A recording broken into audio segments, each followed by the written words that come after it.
Hey everyone, सो हम लोग consumer equilibrium के एमसीक्यू को डिस्कस कर रहे थे एंड हम लोगों ने 8 एमसीक्यू डिस्कस कर लिए हैं। इस वीडियो में हम लोग फर्दर एमसीक्यू के पे बात करेंगे। यहाँ पे हम लोग चैप्टर को डिटेल में नहीं समझ रहे हैं, एमसीक्यू के थ्रू बस एक एमसीक्यू प्रैक्टिस हो रही है और अपने कंसेप्ट को रिवाइज कर रहे हैं। सो या 9th क्वेश्चन पे बात करते हैं। 9th क्वेश्चन आप लोग देख रहे हैं, स्टेटमेंट बेस्ड क्वेश्चन यहाँ आपके सामने है कि क्वेश्चन दिए हुए हैं that indifference curve is extremely sorry. Question है indifference curve are convex to the origin because of the marginal rate of substitution. तो आप लोगों को ये बात मैंने बताई थी, इंडिफरेंस कर्व की हम लोगों ने बात की हुई है कि किस रीज़न से ये क्या होता है। Full question is here. Indifference curve convex होता है। अगर आपने शेप की बात की हो तो हमने देखा था ये पीपीसी होता था, production possibility curve convex to the origin, ये कन्वेक्स होता है। ये मार्जिनल अपॉर्चुनिटी कॉस्ट या मार्जिनल रेट ऑफ ट्रांसफॉर्मेशन की वजह से होता था और ये मार्जिनल रेट ऑफ सब्स्टिट्यूशन की वजह से होता है। बार बार मीनिंग पे बात कर चुके हैं। एक का अगर कंजम्पशन बढ़ाना है आपको तो आपको दूसरे के कंजम्पशन को अब आप कम करोगे। अब आप ऐसा नहीं है कि बिल्कुल एक यूनिट बढ़ाने के लिए दूसरे की बहुत सारी यूनिट छोड़ दोगे। तो यस, ये बात तो ठीक कह रहे हो आप। Higher sorry higher IC curve represent a lower level of satisfaction. बिल्कुल गलत बात है। फीचर्स है ये इंडिफरेंस कर्व के। अगर फॉर एग्जांपल ये एक बजट लाइन है, ये एक आईसी कर्व है, एक आईसी कर्व ये है, एक आईसी कर्व ये है, तो जो higher level of IC curve है, लेट्स से ये 90 यूनिट्स के लिए ये 90 इनकम के लिए बनाया गया, 100 के लिए बनाया गया, ये 120 के लिए बनाया गया है। तो वेरी ऑब्वियसली जो हायर आईसी कर्व है, जो हायर इनकम के लिए बनाया गया है, हायर लेवल ऑफ सेटिस्फेक्शन हमें देगा। तो higher IC give higher level of satisfaction, not lower. तो ये आपकी स्टेटमेंट गलत हो गई। तो अगर इन दोनों में से देखा जाए so only first option is correct. 10th question देखते हैं। Match the following. Match the following आपको मैच करना है यहाँ पे इस क्वेश्चन में। तो आप सबसे पहले यहाँ पे देख रहे हैं कि law of diminishing marginal utility. Law of diminishing marginal utility, T U is maximum when M U is zero. ये पॉइंट दिया गया है। फर्स्ट टी यू मैक्सिमम होता है जब एम यू ज़ीरो होता है। ठीक है, आगे देखते हैं। अभी ये तो हमें पता है। अगर हम टी यू एम यू का कर्व देखें तो ये टी यू कर्व बनता है, यहाँ से इंक्रीजिंग ऊपर जा रहा है और उसके बाद मैक्सिमम हुआ और फिर फॉल करने लगता है। तो जब टी यू मैक्सिमम होता है तो हम देखते हैं ये एम यू कर्व डिक्लाइन करेगा, तब एम यू ज़ीरो हो जाता है। कार्डिनल अप्रोच की बात करें, कंज्यूमर इक्विलिब्रियम की, कार्डिनल अप्रोच इज अप्रोच जब आप न्यूमेरिक लेवल पे बात करते हो, रैंक्स की बात नहीं कर रहे हो। ऑर्डिनल अप्रोच होती है IC curve approach, that IC curve should be tangent to budget line. But ये जो कार्डिनल अप्रोच होती है ये बिल्कुल यही कहती है कि ratio of the utility and price of the goods, यानी एक्स एंड वाई की जो गुड्स है वो इक्वल होनी चाहिए total marginal utility of money के। तो ये मैच भी ठीक है। Indifference curve is convex to the origin, अभी देखा, बिल्कुल ठीक है। कंज्यूमर इक्विलिब्रियम और ऑर्डिनल मैंने अभी ऊपर इसी पॉइंट पे बता दी, that budget line is tangent to IC.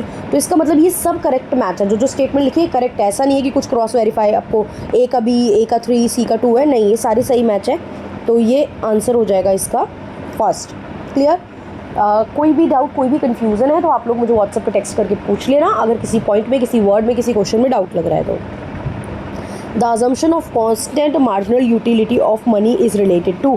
देखिए, मार्जिनल यूटिलिटी आप बात करते हो, प्रोडक्ट की चेंज होगी आप जो कंज्यूम करो, चाहे एक कंज्यूम करो एक्स, चाहे 2 कंज्यूम करो एक्स एंड वाई।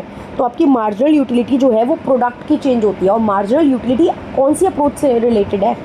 मनी की आप कांस्टेंट मान के चलते हो। ऑर्डिनल अप्रोच तो IC tangent to budget line की बात करता है। यूटिलिटी अप्रोच कौन सी होती है? कार्डिनल अप्रोच होती है। तो यूटिलिटी आते ही आपको सीधा कार्डिनल पे मार्क कर देना है। कार्डिनल अप्रोच को हम लोग यूटिलिटी अप्रोच भी बोलते हैं, राइट? देन क्वेश्चन है रीजनिंग असर्शन से रिलेटेड। असर्शन रीजनिंग का क्वेश्चन है, ध्यान से देखते हैं यहाँ पे हम लोग। The law of equi marginal utility जो है is the basis of consumer equilibrium in cardinal analysis. Again बिल्कुल अभी तो बोला मैंने, मार्जिनल यूटिलिटी कार्डिनल एनालिसिस की बात करता है। Because a rational consumer allocates income such that the last rupee spent on each goods yield equal marginal utility. देखिए, हम कहते हैं ना एक कंज्यूमर तभी सेटिस्फेक्शन में होता है, इक्विलिब्रियम में होता है, जब वो जितना पेमेंट कर देता है उसको उतने लेवल की सेटिस्फेक्शन मिल जाती है। यानी हर एक एडिशनल यूनिट को ख़रीदने के लिए आप जितने जितने पैसे दे रहे हो, तो आपको जितनी एक्स्ट्रा यूटिलिटी मिल रही है वो मनी के बराबर होनी चाहिए। आपकी सेटिस्फेक्शन जितनी आपने मनी की पे की है उसके बराबर होनी चाहिए, राइट?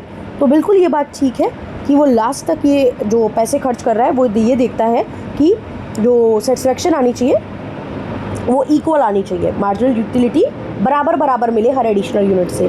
तो येस, असर्शन भी करेक्ट है, रीज़न भी करेक्ट है, और ये जो है इसका करेक्ट एक्सप्लेनेशन भी है। तो yes, they both are true and reason is a correct explanation to this.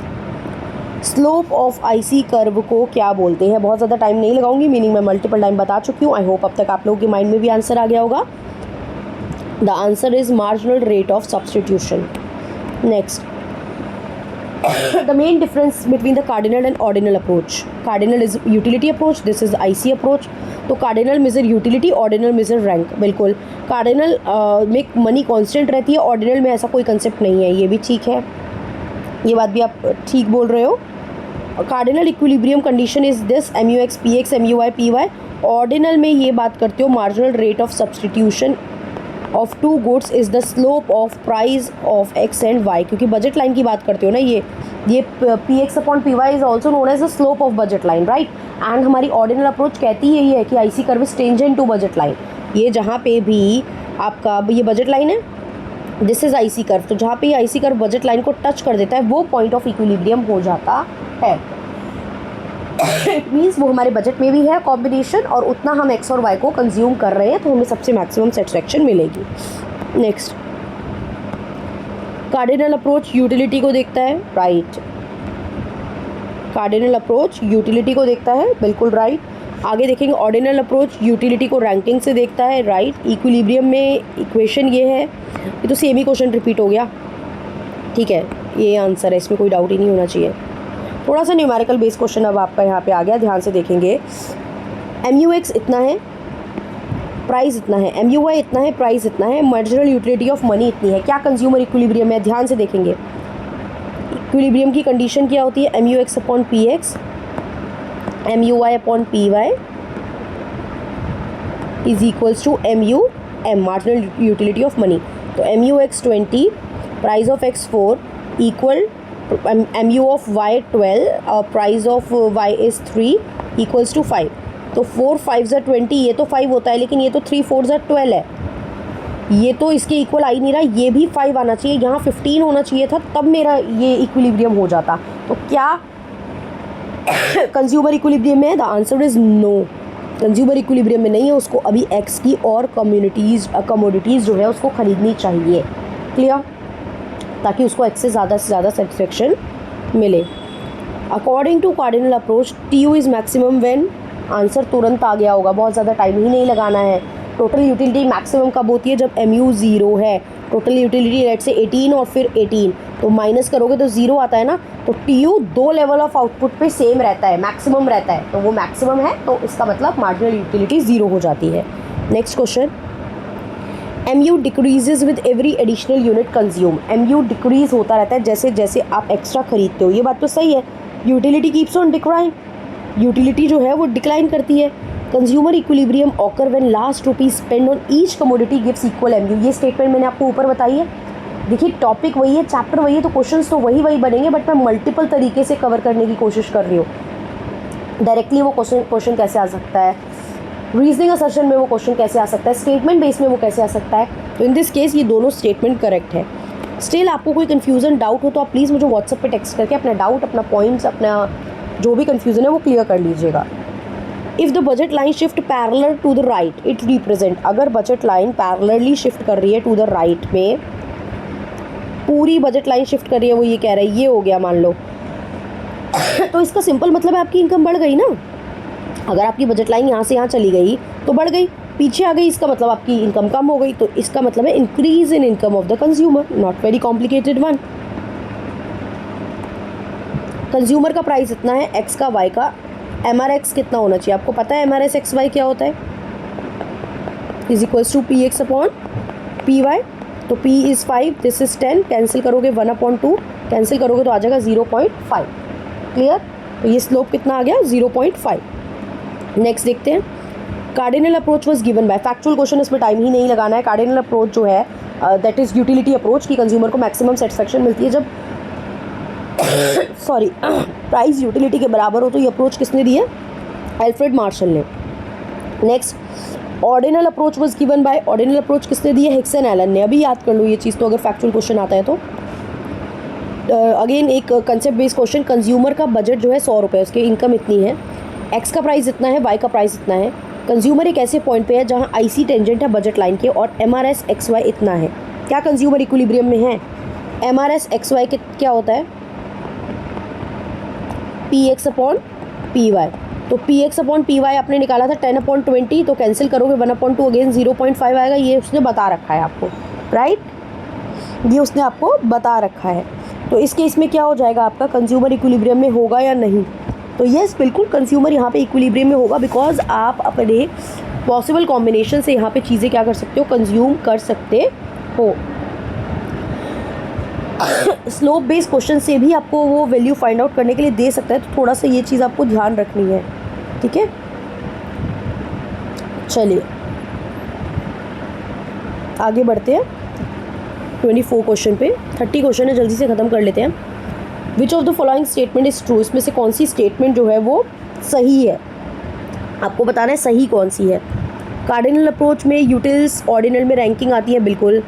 Cardinal equilibrium requires constant marginal utility of money, मैंने बताया marginal utility goods commodity x और वाई या जो भी कमोडिटी है उनकी चेंज होती है। मनी की यूटिलिटी आप कांस्टेंट मान के चलते हो कि मनी हमें वही सेम लेवल ऑफ सेटिस्फेक्शन देगी हर यूनिट पे। दोनों अप्रोचेस ये कहती है कि कंज्यूमर रेशनल होगा, बिल्कुल कंज्यूमर रेशनल नहीं होगा, कंज्यूमर बायस होगा, फेवर के बेसिस पे डिसीजन लेगा, तो आपकी तो इक्विलिब्रियम की कंडीशन ही सेटिस्फाई नहीं हो पाएंगी। तो यस, ये तीनों ही बातें ठीक है। नेक्स्ट क्वेश्चन, एमयू पॉजिटिव होता है, तो ये relationship between T you MU से क्वेश्चन है, आपने पढ़े हुए हैं। एमयू इंक्रीज़ करता है इंक्रीजिंग रेट पे, तो टी यू इंक्रीज़ करता है इंक्रीजिंग रेट पे, तो एमयू क्या करता है, फॉल करता है बट पॉजिटिव रहता है। फॉल कर रहा है लेकिन पॉजिटिव है। जब टी यू मैक्सिमम हो गया तो एम यू ज़ीरो हो गया, और जब टी यू डिक्लाइन करने लगता है तो एम यू नेगेटिव हो जाता है। तो ये relationship between T U and M U है। तो एम यू पॉजिटिव है, एम यू पॉजिटिव है मतलब एम यू अभी यहीं पे है, तो टी यू क्या कर रहा है उस पर्टिकुलर टाइम पे, टोटल यूटिलिटी बढ़ रही है, टोटल यूटिलिटी बढ़ेगी। जब एम यू नेगेटिव हो गया इसका मतलब टी यू फॉल करने लगा, एम यू नेगेटिव हो गया तो टी यू भी डिक्लाइन करने लगता है, ठीक है। अगला क्वेश्चन देखते हैं, total utility increase at a diminishing rate when M U decreases but positive. Yes, T U पहले इंक्रीजिंग रेट पे करता है फिर डिक्रीजिंग रेट पे इंक्रीज कर रहा है, लेकिन एम यू पॉजिटिव ही रहता है, बिकॉज हर एडिशनल यूनिट से टी यू में अब कम ऐड हो रहा है। पहले आप किसी चीज़ की 10 यूनिट्स छोड़ने को तैयार थे, अब आप कहोगे नहीं यार 8 ही छोड़ूंगा, आप मुझे एडिशनल दे दो। अब मैं 4 ही छोड़ूंगी, आप मुझे एडिशनल दे दो, बिकॉज दूसरे की यूटिलिटी भी तो कम होगी, दूसरे को भी तो आप कम कम छोड़ना चाहते हो, यही तो मार्जिनल रेट ऑफ सब्स्टिट्यूशन होता है। तो यस, ये दोनों ही बातें ठीक है और रीज़न भी आप सही दे रहे हो, right. Which of the following correctly explain the T U M U relationship? T U rises as long as M U is greater than zero. T U बढ़ता है जैसे जब तक M U greater than zero है, तो बिल्कुल सही। T U maximum है जब एम यू ज़ीरो है, टी यू फॉल्स करता है जब एम यू जो है वो लेस देन ज़ीरो हो जाता है, मतलब नेगेटिव में चला जाता है। तो ये रिलेशनशिप के पॉइंट्स हैं, तो ये सारे ही सही हैं। When T U is increasing M U can भी पॉजिटिव और नेगेटिव। जब टी यू इंक्रीज़ कर रहा है तो एम यू पॉजिटिव भी हो सकता है और नेगेटिव भी हो सकता है। पहली स्टेटमेंट तो ये है, M U is negative T U must fall. ये बात तो बिल्कुल ठीक कह रहे हो, जब एम यू नेगेटिव है तो टी यू फॉल है, लेकिन जब टी यू बढ़ रहा है तो एम यू पॉजिटिव नेगेटिव दोनों हो सकता है, नहीं। जब तक टी यू बढ़ता है तो एम यू पॉजिटिव रहता है, एम यू नेगेटिव में जाने का मतलब यही है कि टी यू डिक्लाइन करने लगा। तो ये स्टेटमेंट आपकी ठीक नहीं है। ये ठीक है कि एम यू नेगेटिव है तो टी यू मस्ट फॉल, तो only second is correct. Shape of M U curve is, M U की शेप क्या होती है अगर मार्जिनल यूटिलिटी की कर्व देखी जाए तो it is a downward sloping curve, right, it is a downward sloping curve. ये याद रखना है आपको, क्योंकि ये डिक्लाइन करता है, पॉजिटिव रहता है, जीरो होता है और फिर नेगेटिव में चला जाता है, right. So these are the 30th question जो हमने कवर करे हैं यहाँ पे आपके कंज्यूमर इक्विलिब्रियम के। PDF मैं व्हाट्सएप पे आपके साथ शेयर कर दूँगी। तो रेस्ट बाकी और कुछ क्वेश्चन अगर मुझे कंज्यूमर इक्विलिब्रियम के लगेंगे then we will discuss it in the miscellaneous form of practice.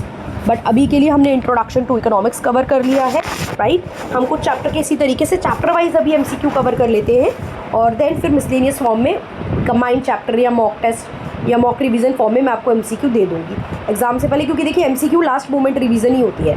MCQ का मतलब यही है कि हम लोग लास्ट मोमेंट पे चीज़ों को रिवाइज कर रहे हैं। सो या आई विल ट्राई कि मैक्सिमम जितना एग्जाम तक हम लोग चीज़ें कवर कर पाए उतना हमारे लिए अच्छा है। So that's all, thank you everyone, see you in the next video with the next chapter.